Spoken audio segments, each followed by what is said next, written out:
Chapter 27. A few days later, I was walking through the courtyard when I heard someone shout my name. Nickie. Devon called again, causing me to turn. I watched him cross the courtyard, not bothering to yell back. He approached quickly, jogging smoothly. I've been watching for you. Can I convince you to come to my place? We can find something for dinner and watch a film if you'd like. I looked at him for a second, wondering why he really wanted me to come. I knew food and a film weren't what he had on his mind.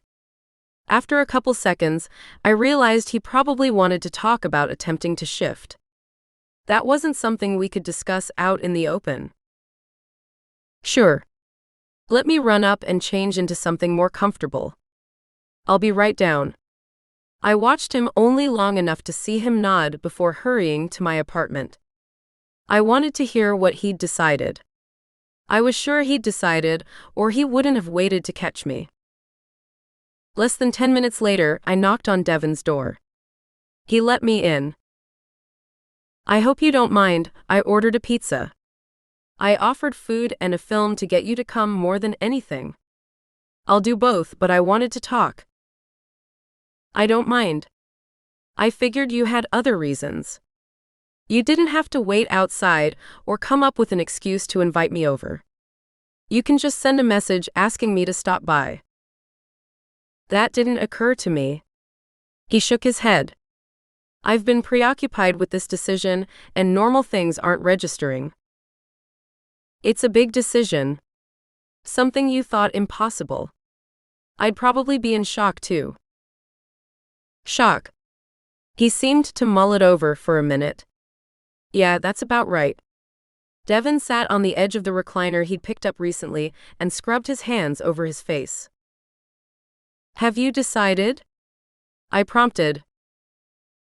I want to do it. But I have a couple of conditions. I can't promise you them, but I'm sure if they're reasonable, Bill won't object. Devon nodded. I know you can't make promises. I think my requests are reasonable. What do you want? I slid forward until I could reach him and laid my hand on his knee. It seemed to calm him, and he looked up, laying his hand over mine. I know there's no guarantee it will work. Actually, I expect it to fail. Because of that, I don't want anyone to know. I want as few people present as possible, and above all, not my family. I nodded. Bill's already said that should you decide to try, he wants to be there. And Alexis, I want her to monitor you.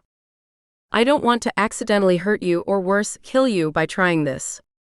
If Bill doesn't insist on her presence, I will. Devon nodded. The two of them will necessitate at least one, but most likely both of their personal security. Devon rubbed his thumb back and forth over my hand again. It seemed to soothe him, so I didn't stop him. That's 4, I can't say that Bill won't want more, but I understand not wanting a crowd. I don't want one either. The doorbell rang. Devon released my hand as he stood. He answered the door, took the pizza, and tipped the delivery man before closing the door. Let's eat in the kitchen. He carried the pizza to the other room. I followed him into the kitchen and pulled napkins out of the drawer while he grabbed a couple of paper plates. We sat down at the table he'd recently added, each taking a couple of slices. I don't want anyone told. Anyone. I want it kept as secret as possible. At least until it's done. If it works, then we can tell, Devon spoke again as he finished his first slice of pizza. I can't promise that. I think it's a good idea, but it's not up to me. I know, he continued eating. How soon do you think we can try? I don't know. It will probably be a weekend. We can try it when you're off, or in the evening after work. I'd prefer when I'm off. When we tried before, something would always happen afterward. It didn't hurt at the time, but I was stiff and sore the next day. It'd be best if I don't have to get up and go to work the next day. I'm sorry. I didn't know it was painful. It's okay. I knew. I'm okay with it. It's a choice I've made knowing it's a possibility. So, this weekend or 2 weeks from now, I'll let Bill know. He may get a hold of you. He will probably want to speak to you, personally. That's fine. If he doesn't already have my number, give it to him. I picked up my plate and napkin and dropped them into the trash. Will do. You want to watch that film you offered? Do you? I'd like to, but if it was just an excuse to get me here, that's okay too. It was, but I'd love to watch something. It'll get my mind off this, keep me from overthinking about it. When the film was over, I went home. Because of the time, I sent Bill a message instead of calling. I relayed Devon's decision and requests, and I included Devon's number in case he wanted to call him. Bill called while I was on my lunch break the next day. He'd already spoken with Devon and the others. We'd like to do it Saturday, but with Devon's request for privacy, I don't have a location. What kind of place do you need? I racked my brain for places. Someplace rural, we want it far enough away no one will hear screams, just in case. Sometimes forcing an animal form can be painful. Normally, we go out to the desert at night, but Devon requested we do this during the day, and doors would be good. It would guarantee no spectators. During the day, you can never be sure there's not a birdwatcher with binoculars on the next hilltop. Give me a couple hours to think about it. Let me know if you think of something. I'd like to get it set up tonight if I can. I'll call you tonight either way, I assured him. Saturday morning, we gathered at my parents' farm. I'd arranged with Dad to use one of the barns. This one didn't have animals right now. I'd called Dad Thursday afternoon, telling him that we needed it, but not why. He had no reason not to, so he'd given the key to Devon before he'd left the day before, saving me a stop this morning. Not seeing the point in taking two vehicles, Devon and I made the trip together. I parked but kept the driver's door open and sat sideways in the seat waiting for everyone to arrive while Devon went ahead, carrying a small duffel bag. He unlocked the door for us and made sure there was enough open space. Once everyone arrived, I led them to the old barn. We stepped inside and closed the door, preventing anyone from driving up and accidentally seeing what was going on. Blinking as our eyes adjusted to the dimmer interior, we gathered near the middle of the large empty space near the center of the space. Devon, you already know Bill and Alexis, and you met Gabriel a few weeks ago. This is Caden Bradley. I motioned to each person as I said their names. He's the Harmonious Security. I turned to the other man. Caden, this is Devon Wilson. Devon offered his hand to Caden. Nice to meet you, Devon said. Thanks for coming today. Caden nodded but remained silent. I lifted one eyebrow at Bill and motioned for him to take over, but he shook his head. This is your thing, you're in charge, he said. I'm just a witness. I nodded. All right. I'll just do a quick run-through of what I expect just so there's no surprises, then we can start. I'm going to try to shift Devon. He's never been able to shift, but I can feel a wolf in him. We're not sure if it will work, but we're going to try. I looked to the Harmonia. Alexis, I'd like you to watch him with your healing sense. I don't want to hurt him. If you're watching, you can stop me before I cause an injury. She nodded. Any questions? What do you need from us? Gabriel asked. Hopefully nothing. You're here because we couldn't have the Aniquitos and Harmonia in what could potentially be a dangerous situation without security. On top of that, you make good witnesses should this work. All right. He stepped nearer to Bill. Caden stayed close to Alexis, prepared to do his job. Anything else? I looked at every one of them. When no one else said anything, I turned to Devon. If you're ready, you can go change. I'll be right back. He grabbed a small duffel bag sitting near the front door and stepped into the feed room in one corner. I turned back to the group and saw surprise on Gabriel's face. He's been away from the kindred for some time and isn't as comfortable with the casual nudity anymore. Also, he knows I'm still not all that comfortable, so he's going to wear shorts or something this time around. Gabriel considered it for a moment, then nodded. Devon came back, leaving the bag behind, wearing only a pair of boxers. He padded confidently on bare feet to where we stood. "You ready?" I asked. Devon remained silent, but dropped down to one knee in front of me. If I hadn't known better, I would have said he was preparing to propose. He didn't bow his back or bend and put his hands on the ground like most do when shifting. He kept his back straight as he looked me in the eye and nodded. I looked up at Alexis and saw the glassy look in her eyes that meant she was using the piece of her that healed. Without another word, I set my hand on Devon's bare shoulder. I closed my eyes and focused. I concentrated on extending that metaphysical part of me that called animals into Devon. I found the wolf inside him, the one I knew was there. I touched it with my energy, petting and comforting it. He seemed comfortable, content to let me touch him all I wanted. He was familiar with my scent. I had to convince him to trust me enough to call him to the surface. I started coaxing him, drawing him toward the surface. He stood and slowly followed, but when we were almost to the surface, he stopped. I tried to coax him further, but he wouldn't budge.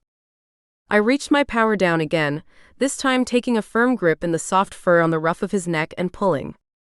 He took another step, but halted again. He seemed willing to come, but it was as if an invisible wall blocked his progress. I stopped pulling and stood still for a moment, petting and soothing the wolf, trying to decide what to do next. "Try again," Bill's voice whispered through my mind.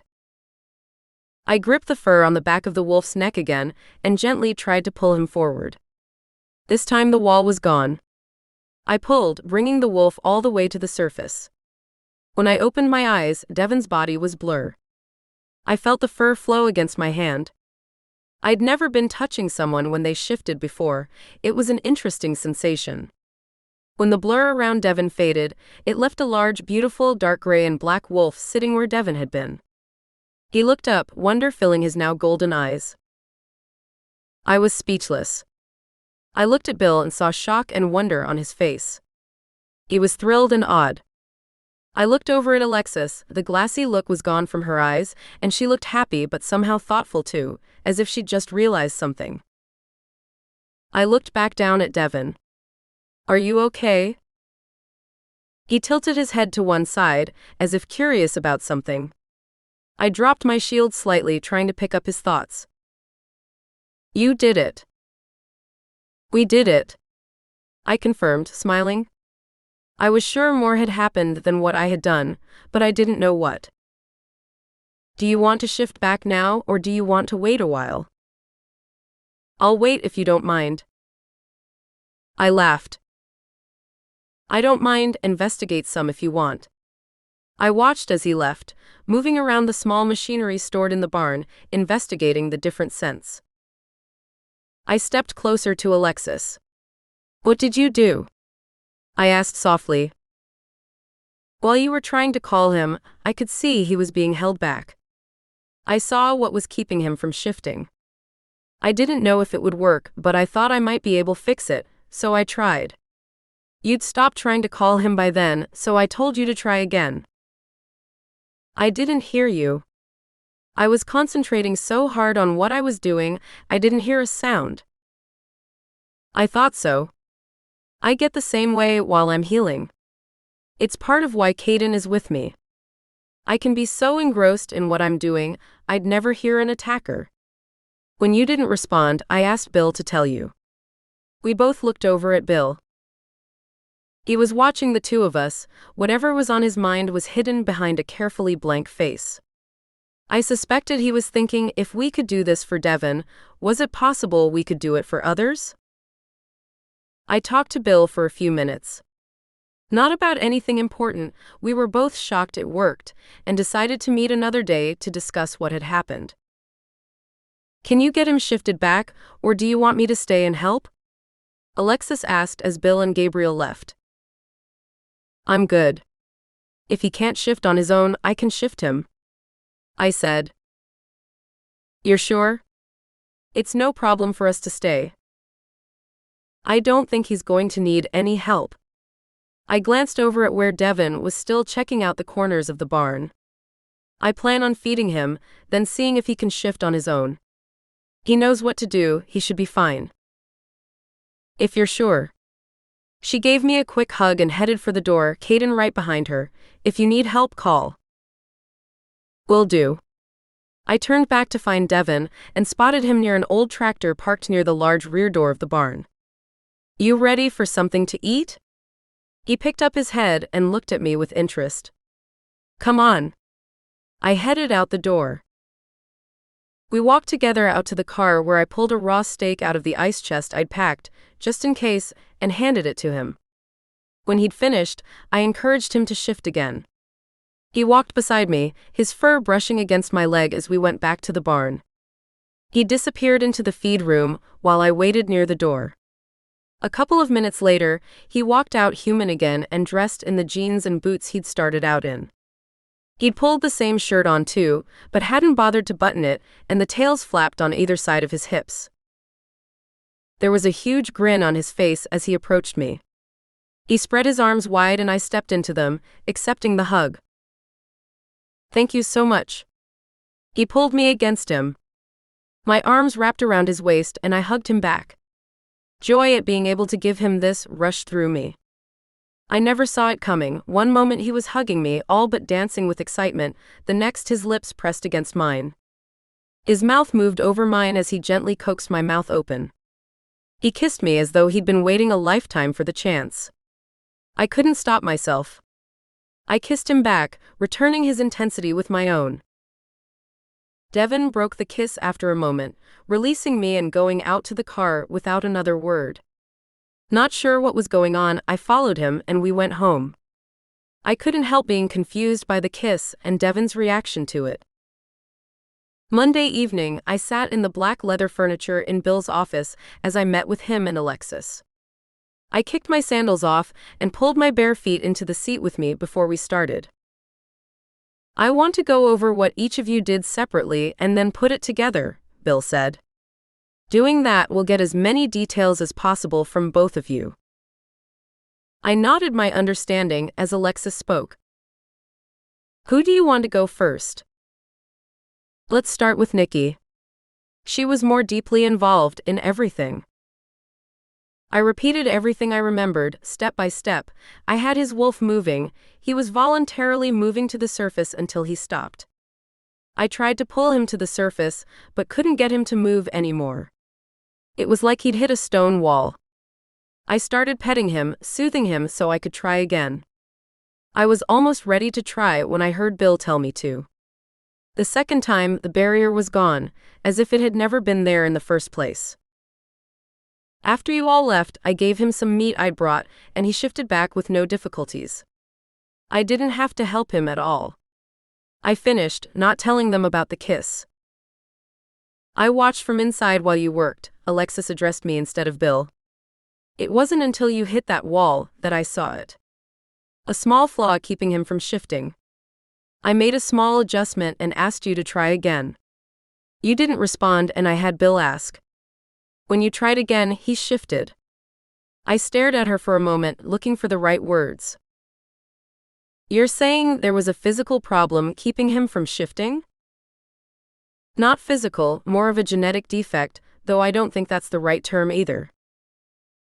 But you repaired that defect? Bill asked.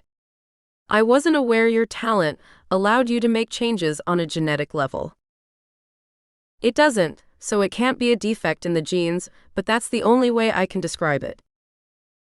I'm not sure I understand, I was confused. Think of it like this. Genes are like a series of switches, blue eyes, curly hair. The switch is either on or off. If it's off, you don't get it. If it's on, you do. Following me? Alexis said. Yeah, I understand how that works. How you inherit your specific set of genes from your parents. Good. When you tried to shift Devon, it was like his shifting gene was neither on nor off. It was like a blown breaker, stuck in the middle. I nudged the switch with my energy, and it popped over to where it should have been. When you tried again, he shifted like he should have all along. Interesting, Bill leaned back, his elbows resting on the chair arms. He had his fingers laced together, index fingers forming a peak as he thought. Do you think you could reset other non-shifters? It would depend, Alexa spoke slowly at first. The person why exactly they can't shift, maybe more. I can't assume it's the same issue with them all. Whether Nickie can sense an animal in them to even try to call. I can say neither of us could have done it alone. She's right. If I hadn't sensed Devon's wolf, I wouldn't have known where to start. I'd have to spend some time with someone before I could tell, and I'd have to have help.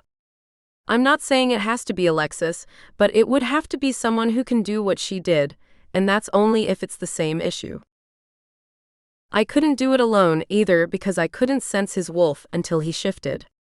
I can feel it now, but I couldn't until after that first shift. I never can.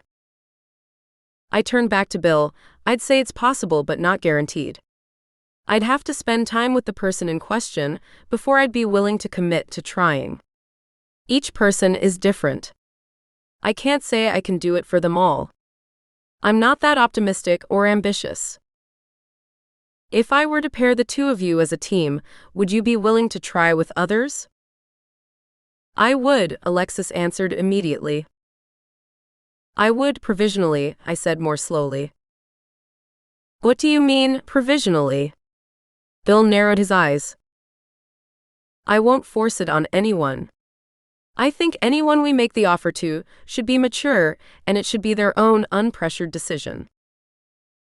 Devon had accepted that he didn't shift. He was content with who he was. He wasn't a teenager wishing to fit in, not someone whose family, friends, or significant other was telling them they would love them more if they were like them and could shift too. I see what you mean, Bill said. I also don't want to offer it, then meet them and not be able to sense their animal form. That would be cruel. If I am going to offer the possibility, I want to be somewhat sure I can do it. I guess I can respect that, Bill said. How would you feel if I arranged for you to meet another non-shifter, let you spend a little time around them and see if you think you can call their animal? I'd be okay with it, as long as they didn't know why. I don't want to give them the hope, at least not until I think I can do it. Understood, Bill agreed. I don't have any more non-shifters in the pack that live around here.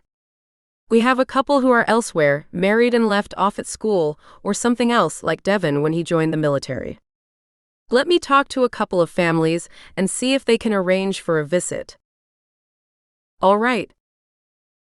We can also invite Hank's sister to visit, Alexis suggested. She may not want to try, but it would give you another to meet. That would be great, Bill said. I nodded. We finished our discussion and each went our own way. I went home and went to bed, my mind still full of the kiss Devon and I had shared.